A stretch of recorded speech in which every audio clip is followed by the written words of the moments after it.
কোনো আঙুলে পোষায় না, এই দুইটা আঙুলও সবসময় মুখে দিয়ে রাখবে। তোমাদের এই ক্লিপটা তোমাদের আমি দেখিয়ে দেবো।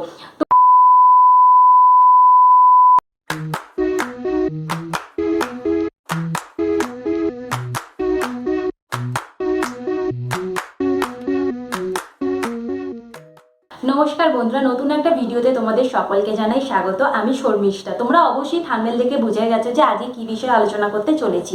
এর আগের ভিডিওতে তোমরা দেখেছো যে 0 to 1 মান্থের বেবির যে ডেভেলপমেন্ট হয় তার একটা ছোট্ট ক্লিপ তোমাদের সঙ্গে শেয়ার করেছিলাম। আজকেও আমি 1 থেকে 3 মাস পর্যন্ত বেবির যে ডেভেলপমেন্ট, যে মাইলস্টোন দেখতে পাওয়া যায় সেটাই আজকে তোমাদের সঙ্গে শেয়ার করব।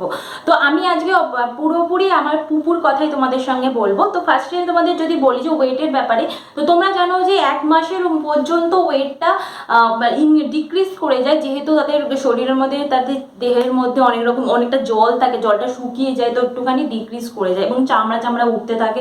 তোমরা সবাই এটা মোটামুটি জানো। তো এরপরে কি হয়, 1 মাসের পর থেকে বেবির ওয়েট আস্তে আস্তে ইনক্রিজ করতে শুরু করে। এবং আমি আমার পুকুর ক্ষেত্রে যদি বলি যে প্রত্যেকবার আমি দেখেছি প্রত্যেক মাসে ওর মানে পুরো 3 মাস পর্যন্ত আমি দেখেছি ওর 800 থেকে 900 গ্রাম ওজন প্রত্যেক মাসে বাড়তো। তো এটা মানে যত বাড়ে এটা পুরোপুরি নর্মাল। এবার দেখো কোনো সময় ও বেশি যদি দুধ খায় তাহলে ওর ওজনটা সেরকম বেশি বাড়বে, ওদের মুডের ওপর ডিপেন্ড করে। তো মাঝে মাঝে ওর কি বলবো, মিল্ক স্ট্রাইক করে, ব্রেস্ট স্ট্রাইক করে, তার জন্য অনেক সময় দুধ খেতেই চায় না, যেটা আমার পুকুর ক্ষেত্র মানে আমার ক্ষেত্রেও এটা আমি দেখেছি। তো তখন ওর ওয়েটটা আস্তে আস্তে মানে ওর ওয়েটটা কমে গেছিলো, কিন্তু তারপরে গিয়ে ওই যখন মিল্ক মানে ব্রেস্ট স্ট্রাইক যখন করে, ওই ধরো যখন ওই 2-3 দিন করলো, তারপরে আবার নর্মালি খেতে শুরু করে দেয়, তখন আবার ওইটা ঠিকঠাক মতো বাড়তে শুরু করে। দেন যদি বলো পটির ব্যাপারে, তো পটির ব্যাপারে তোমাদের বলবো যে ওর প্রত্যেক আগে যেমন করতো যে এক মানে একদিনে 7-8 বার হাগু করতো, তো এইটা আস্তে আস্তে কমে যাবে এবং কমে গিয়ে আস্তে আস্তে দিনে 2 থেকে 3 বার হাগু করে। এবং আস্তে আস্তে যত মাস বাড়বে, 3 থেকে 3, 4, 5 মাস যত হবে, তো আস্তে আস্তে হাগুর পরিমাণটা কমে যেতে থাকবে। এবং তার পরিবর্তে মানে কি বলবো, তার মানে হয়তো এক এক দিনে 2-3 বারও হাগু করতে পারে, অথবা 2-3 অন্তরও একবার করে হাগু করতে পারে, এটা পুরোপুরি নর্মাল। এবং তার সঙ্গে যেটা ইম্পর্টেন্ট হচ্ছে সেটা হচ্ছে ইউরিন। তো তোমরা মানে ভালো মতো করে খেয়াল রাখবে যে এক এক দিনে মানে প্রত্যেক 4 ঘন্টা অন্তর করে ও ইউরিন পাস করছে কিনা, এবং প্রত্যেক দিন 6 থেকে 7টা ওয়েট ন্যাপই হচ্ছে কিনা। যদি এটা যদি ঠিকঠাক থাকে বা এর থেকে কম হলে ডিহাইড্রেশনের প্রবলেম হতে পারে, তো তাহলে তোমরা অবশ্যই তাকে বেশি করে বা বেবিকে বেশি করে ব্রেস্ট ফিড করাও, বা যদি সেরকম সমস্যা মনে করো তাহলে অবশ্যই পেডিয়াট্রিশিয়ানকে দেখাও। আর তার থেকে বেশি করে তো কোনো সমস্যা নেই। এবার হচ্ছে ফিডিং এর ব্যাপারে, তো আমি তোমাদের বলবো যে 2 মাসের যখন বেবি হয় তখন ফিডিংটা অতটা মোটামুটি মানে যে কখন ফিড করবে বা না করবে সেটা অতটা বোঝা যায় না।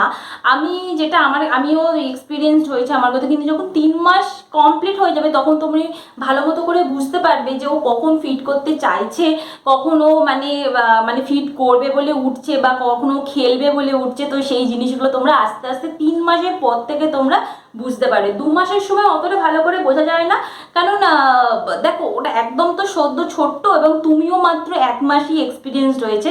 যখন তোমার 2 মাস করে 3 মাস কমপ্লিট হবে তখনই তুমি বুঝতে পারবে যে ও কখন মানে ফিডিংয়ের যে শিডিউলটা সেটা তুমি ভালো মতো করে বুঝতে পারবে। এবং স্লিপিং সাইকেল যদি তুমি বলো, স্লিপিং সাইকেলও তোমরা আস্তে আস্তে বুঝতে পারবে 3 মাসের পর থেকে।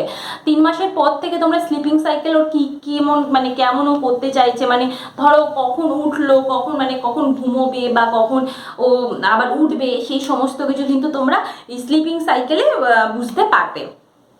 আস্তে আস্তে সেটা যখন 3 মাস কমপ্লিট হবে তারপর তোমরা ওটা বুঝতে পারবে তোমাদের।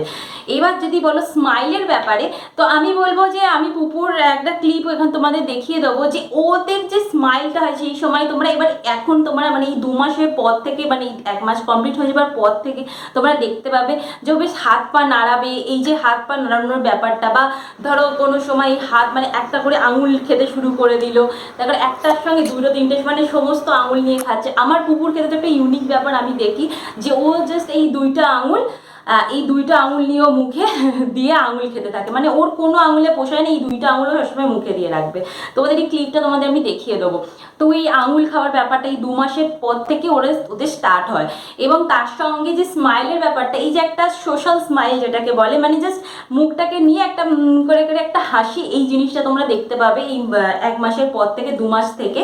এবং তারপর যে খিলখিল করে হাসিটা সেটা এখন তোমরা দেখতে পাবে না, সেটা আরও পরে গিয়ে তোমরা দেখতে পাবে। কিন্তু এই যে সোশ্যাল স্মাইলটা, বা ধরো কোনো সময় এই ধরো কোনো মানে বিশেষ করে মা ধরো কাছে গেল, তখনই গেলে যে একটা মানে যে স্মাইলটা, সেটা তোমরা আস্তে আস্তে এই 2 মাসের পর থেকে তোমরা সেটা লক্ষ্য করতে শুরু করবে।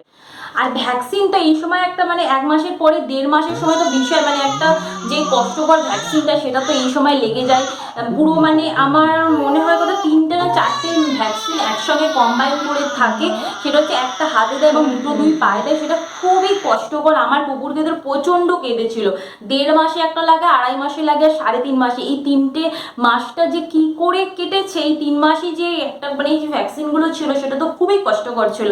এই ভ্যাকসিনগুলো এই সময় খুবই ইম্পর্টেন্ট ভ্যাকসিন, এই ভ্যাকসিনগুলো এই সময় লাগে। এবং এই সময় মানে এই সময়ের যে ভ্যাকসিনগুলো সেটা কোনো সময় আমার মনে হয় না পেনলেস বলে কোনো ভ্যাকসিন হয় এই 3টে মাসের জন্য। তো এই সময় পুপু খুবই কেঁদেছিল এই ভ্যাকসিনগুলোর। আর টামি টাইম আর নেক কন্ট্রোলের কথা যদি তোমাদের বলি, তো টামি টাইম ওদেরকে অবশ্যই দিতে হবে। তোমরা যদি পারো তো তাহলে অবশ্যই 1 থেকে 2 মিনিট করে টামি টাইম দিতে পারো। কিন্তু আমার কুকুর ক্ষেত্রে আমি ওকে টামি টাইম একদমই দিতে পারতাম না, কারণ আমি যখনই ওকে টামি টাইম দেওয়ার জন্য উল্টিয়ে দিতাম তখনই মানে বেশিক্ষণ নয়, এই ধরো 20 থেকে 30 সেকেন্ড থাকতো, তারপরে ও কাঁদতে শুরু করে দিত। বাট ওর যে নেক কন্ট্রোলটা সেটা ঠিক মতো করে হয়নি। ওকে আমি একটা সাপোর্ট দিয়ে দিতাম, একটা মোটা তোয়ালে বা কিছু একটা দিয়ে ওর বুকের কাছটায় রেখে ওকে উল্টিয়ে দিতাম। তো ওই সময় 20 থেকে 30 মিনিট ও থাকতো, বেশি তার থেকে বেশি থাকতে পারতো না। এবং ওর নেক কন্ট্রোলটাও ঠিক মতো করে 2-3 মাসে আসেনি। কিন্তু এই ধরো উঠে মানে যখন ওকে ধরো বার্পিং করানোর জন্য নিতাম বা ওরকম করে সোজা করে নিয়ে ঘুরতাম, ও জাস্ট একটু করে মাথাটাকে ঘোরাতে পারতো। কিন্তু সেরকম করে একদম যে স্ট্রেট করে রেখে দেওয়া সেই জিনিসটা কিন্তু এই 3 মাসের মধ্যে আসেনি। কিন্তু 3 মাসের পর থেকে তোমরা ওটা অবশ্যই দেখতে পাবে। আর অয়েল ম্যাসাজের যদি কথা বলো, তাহলে অয়েল ম্যাসাজ অবশ্যই তোমরা করতে পারো। সব থেকে ভালো কিন্তু অয়েল ম্যাসাজ করা। কিন্তু আমার কুকুর ক্ষেত্রে আমি একদমই অয়েল ম্যাসাজ করতে পারিনি। আমার কুকুর মানে কি বলবো, স্কিনের প্রবলেম রয়েছে, এখনো পর্যন্ত রয়েছে। ওর 1 মাসের পর থেকে ওর স্কিনের প্রবলেমটা রয়েছে। তোমরা যদি আমার ব্লগ ভিডিও দেখো তাহলেই বুঝতে পারবে আমি ওর স্কিনের মানে স্কিন নিয়ে আমরা প্রচণ্ড ভুগছি। আর ওর যে স্কিনে কি প্রবলেম হয়েছে সেটা তোমাদের অন্য একটা ভিডিওতে আমি আলোচনা করব, স্কিনে কি সমস্যা রয়েছে। কিন্তু আমি যেটা বলবো সেটা আমি ওকে অয়েল ম্যাসাজ একদমই করতে পারিনি। বাট এই যে বলা হয় যে অয়েল ম্যাসাজ করলেই তবে বেবির নেক কন্ট্রোল ঠিক হবে বা ওর হাত পা মজবুত হবে, ঘাড় শক্ত হবে, সেটা কিন্তু একদম ভোকাস কথা। এটা কিন্তু একদমই বিশ্বাস করবে না। কারণ অয়েল ম্যাসাজে সেরকম কোনো এরকম মানে আরাম লাগতে পারে সেটা তুমি বলতে পারো, বাট অয়েল ম্যাসাজ করলেই যে হবে সেটার কথা। আমার কুকুরকে তো তুমি অয়েল ম্যাসাজ করতেই পারিনি, কিন্তু আমি 2 থেকে 3 বার ওকে লোশন দিয়ে জাস্ট লোশন মাখিয়ে দেখি, কিন্তু অয়েল ম্যাসাজ আমি একদমই করতে পারি না। কিন্তু এটা ধরো কেউ ধরো মানে তার কারোর কাজের জন্য বলো বা কিছুর জন্য ধরো অয়েল ম্যাসাজ করতে পারছো না, তার জন্য এটা ভাববে না যে বেবির কোনো হাড়ের সমস্যা হবে বা নেক কন্ট্রোল ঠিক করে হবে না বা কিছু হবে, এটা নিয়ে একদমই চিন্তা করবে না। আমি আমার কুকুরকে যাতে একদমই করতে পারিনি সেটাই আমি তোমাদের সঙ্গে শেয়ার করি। ঠিক আছে, আজকের মতো এইটুকুনি। পরবর্তী ভিডিওতে আবার দেখা হবে। আমার আশা করি তোমাদের অনেকটা হেল্প হবে। পরবর্তী ভিডিওতে দেখা হবে 4 থেকে 6 মাস পর্যন্ত। এখন আমার কুকুর চলছে প্রায় 6 মাস, 6.5 মাস করতে যাচ্ছে, 7 মাস কমপ্লিট হবে। তো এই 4 থেকে 6 মাসের মধ্যে আমি কুকুর মধ্যে কী কী ডেভেলপমেন্ট দেখেছি সেই নিয়ে তোমাদের সঙ্গে আবার দেখা হচ্ছে পরের ভিডিওতে। আজকের মতো টাটা, বাই বাই।